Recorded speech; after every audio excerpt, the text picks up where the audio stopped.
What are some of the main hazards you should avoid when you're making financial decisions? That's what we're talking about today. Let's get moving forward.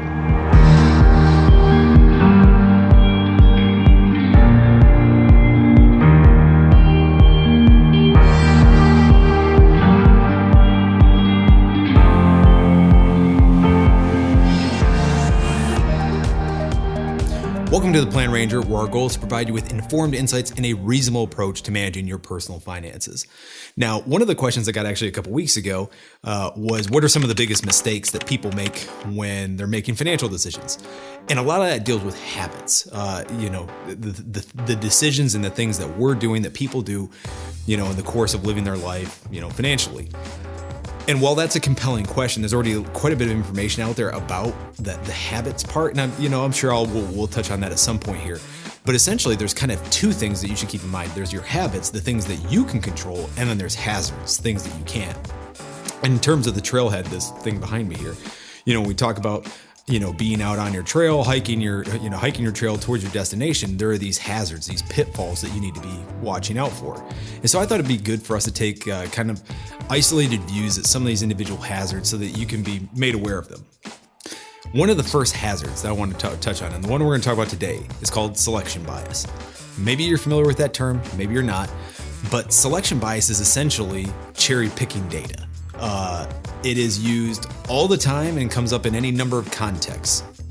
So when we're talking about selection bias, so it's cherry picking data.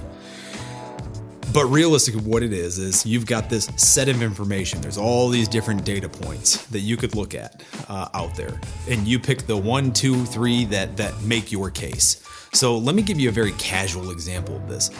Have you ever been at like a barbecue, a picnic, standing around the water cooler, some coworkers, talking to a friend on the phone, and they talk about a great investment that they made. Hey, I bought this stock at this and I killed it, so I'm a great investor. So they bring up the one instance where they had a victory. And because of that, they're trying to make the case that they're a great investor. They have an eye for this type of thing. While what they're leaving out are all the times they made mistakes. And look, everyone makes mistakes. Everyone makes mistakes. Everyone blows it from time to time. So the idea that people don't present their failures in the same light as they do their successes is a little bit disingenuous, right? And that's what we're talking about, selection bias. Now, where I've seen selection bias manifest itself much more so recently has been on YouTube and other places where we've got all of the passive income things, which we're going to have a separate video just based on that, okay? But all the passive income stuff, the multi-level marketing stuff, the get-rich-quick stuff, the real estate schemes, the this, that, and the other. Guys, all that is selection bias. That is people holding up very limited, isolated cases where people were successful with that stuff and ignoring the 99% of times that it did not work, okay? I'm not saying it can't work, it can. It's just you have to keep in mind, are we looking at the rule or the exception? Most of the time, those cases for success were the exception, not the rule. And some people will say, okay, yeah, but in real life and in normal course of business, let's say you went to work for a company and, you climb the ladder. What are your chances of reaching the top? I agree. They're not great either. But at least there's more of a steady course there to that. There's a trajectory that's much more stable than some of these other circumstances that we're talking about here, which are the get-rich-quick stuff. I think if you're going to look at engaging in any of those activities, the get-rich-quick stuff, real estate, whatever, anything that has the word rich in it, let's just set aside for the moment.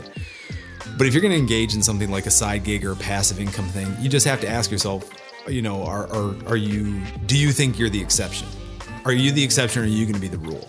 And when you end up being the rule, meaning the people that did not make $100,000 a year sitting at home making videos off their iPhone, are you going to be okay with the time you wasted doing that? If so, more power to you, forge ahead.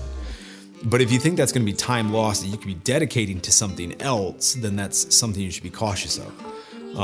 Sometimes even in the investment world and in the financial planning world, we'll see selection bias present itself.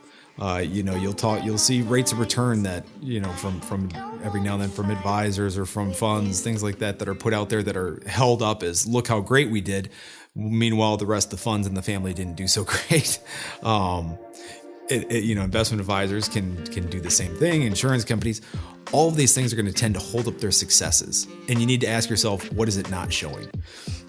I had a statistics professor that had this saying that he loved a lot that I still find humorous to this day. He said, statistics are like a string bikini. Well, what they show is enticing. It's what they hide that matters most. And that's, I guess, fairly accurate. So, when you see these types of statistics and things like that, and especially when they're lauding their services or their successes, you have to ask yourself, what is it that they're not showing me? How many people tried this and were not successful? When you see a testimonial, that is selection bias. That is, here's a success story. No business program or, service or product is ever going to hold somebody up in the light in front of everyone else to say, my service was just okay, or it was lackluster, or this was the most regrettable experience of my life.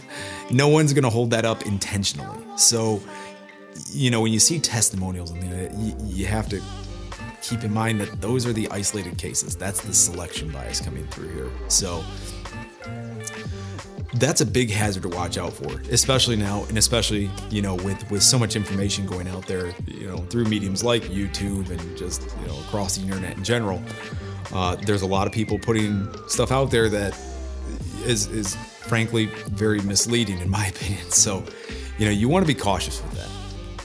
Okay, so just keep your eyes open. When you see information about investments, when you see information about multi-level marketing or network marketing ideas or real estate things or stock schemes or, the get-rich-quick schemes or the passive income stuff, all those things you need to proceed with caution, because the success stories you're seeing, the ones that are held up, that's selection bias. Those are the ones that are being lifted up, and they are not the more common case.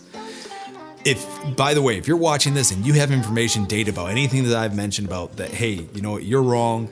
Look here, 80% of the people who do this make $250,000 a year. Please send me the data in the links below. I'd love to see it. I'm more than willing to be wrong and change my mind, but I need some convincing first. So if you could, please present me with the data. I'd love that. Until next time, guys, if you have any questions, please leave them in the comments down below. Thoughts, if you've tried any of these things and it's worked great for you, it hasn't, please feel free to let me know in the comments. Please feel free to click the subscribe button, join the Plan Ranger community. We would love to have you. And until next time, thanks for taking the time. I hope this helped.